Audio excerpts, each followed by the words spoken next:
Pare, saan ka pupunta? Mabuta, baga ka Gising, pangungan, oh. pare. Anong gagawin mo doon? Manuloko. Magandang umaga mga kaibigan. So tignan nyo naman bala ito. So ngayon guys, hindi ganun kaganda yung umaga natin. Kung bakit, ikikwento ko sa inyo. So ito, meron akong bagong transaksyon. At guess what? Broker na naman yung nakontak natin doon. So yung binibenta nila sa akin ay Yamaha NMAX version 2.1 2023 model. So 3 years na yung registration niya. Tsaka sobrang bago pa nito. So sabi niya sa akin, binibenta daw nila ito ng 90k lang. Kaya bilang masamang tao at gustong manglamang ng kapwa, hindi na ako tumawad. Kasi sabi ko, syempre, sa personal ko natatawaran ng malakasan ito. Kasama sa step 1 yun guys, yung hindi pagtawad. Para syempre, hindi na sila mag-i-entertain ng ibang buyers kasi hindi ka na tumawad eh. Tapos, pag nagkaharap na kayo, dyan na natin sila gagatasan ng pangmalakasan. So anyway guys, yung travel time ko dito ay nasa 3 hours kasi meron kaming mga stopover. Gusto nga sana nila ni sir na kagabi ko pa dapat puntahan. Pero sabi ko, ayoko kasi mag 10 PM na yon. Tapos yung lugar nila, dito palagi maraming nang-aambush na mga NPA. Kaya sabi ko sa kanila, dahil nagmamadali kayo sir, bukas ng umaga pagising ko puntahan agad namin. So ito guys sa itaas ito ng bukid yung lugar nila. Tapos nagdala pa ako ng maraming kasama at na-briefing ko na lahat ito kung ano yung mga sasabihin para magatasan namin ng pangmalakasan yung may-ari nito. So dito, pagdating pa lang, ano ba yung uunahin natin? Syempre, yung poker face, yung parang hindi tayo interesado. So yan sila ni Sir at yung kasama niya, yan yung broker na kumukontak sa akin. So ito, chinecheck ko na kung anong mga pwede kong sabihin para magatasan ko sila, para mabarat ko sila ng pangmalakasan. So ayan, isang small scratch, listed na yan sa utak ko. Tapos yung gulong, medyo need na palitan, listed na rin yan sa utak ko. Tapos, marami pa akong nakita na kulang na clips. Listed na rin yan sa utak ko kaya sabi ko, mamaya ka sa akin. 70k ka talaga sa akin. So dito sabi ko kay sir, Sir, check ko muna yung mga papeles ha. Kasi sabi sa akin ng broker mo, kumpleto naman daw lahat ito at ready na lahat. Pero eto na guys, dito na nagsimula yung problema. Kasi nung nakita ko yung papeles, ang motor ay nakapangalan pala sa anak ni sir. Tapos sabi ko sa kanya, okay lang sir kahit nakapangalan ito sa anak mo.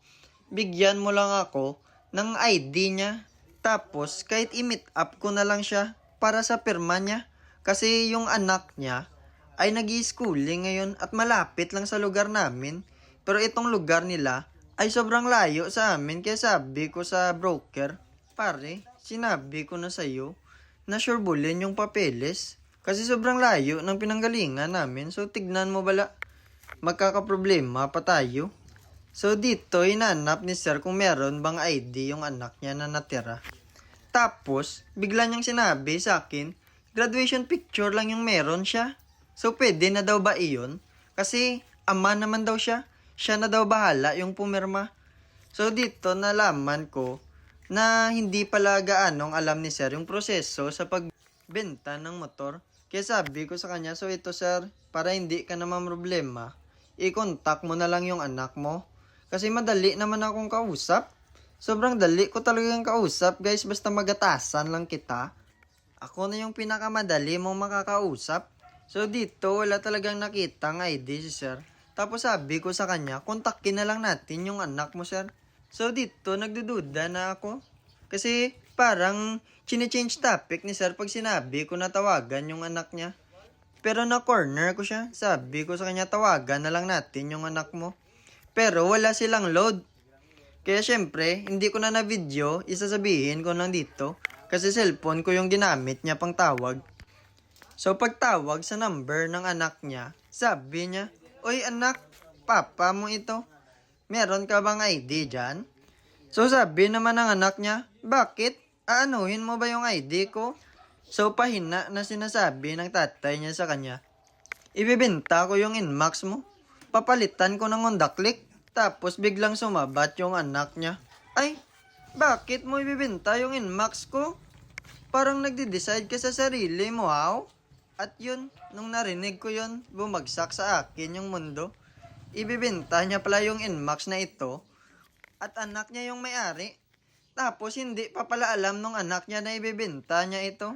So dito sabi ko sa broker, yan na yung sinasabi ko sa'yo pare.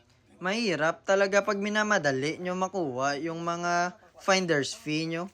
Kasi bago ang lahat, pinakonfirm ko talaga sa kanya na sa kay sir nakapangalan yung unit na yan at sabi niya sa tatay nakapangalan at wala nang problema yan. So ayun guys, yung ending, ayaw ibenta ng anak niya yung motor. So buti na lang at ako yung nakatransaksyon niya. Kasi paano kung yung bumili ng motor nila ay nag-commute pa? 'Di ba? Di tulad sa amin, wala akong choice kundi gumala na lang kasi umaga pa lang, talo na ako. So tatalunin ko pa ba to buong araw? So dito, nag-enjoy na lang kami. So yun guys, sana sa mga broker, ayusin nyo. So share ko lang ito.